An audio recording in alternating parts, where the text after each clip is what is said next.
সুপাত্রস্থ করে,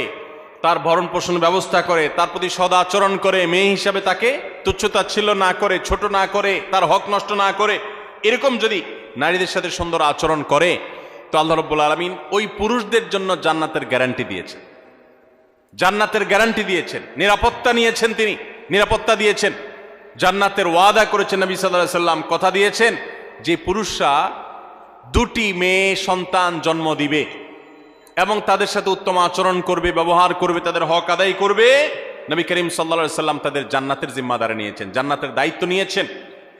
এবং অন্য আরেকটি হাদিসে আছে নবী সাল্লাল্লাহু আলাইহি সাল্লাম জান্নাতে তার সাথে থাকার সৌভাগ্য হবে বলেছেন যদি কেউ তার দুটি বোন অথবা দুটি মেয়েকে সুন্দরভাবে, উত্তমভাবে তাদের সাথে আচার আচরণ করে, ব্যবহার করে, তাদের হক আদায় করে, কোনো ক্ষেত্রে ত্রুটি না করে,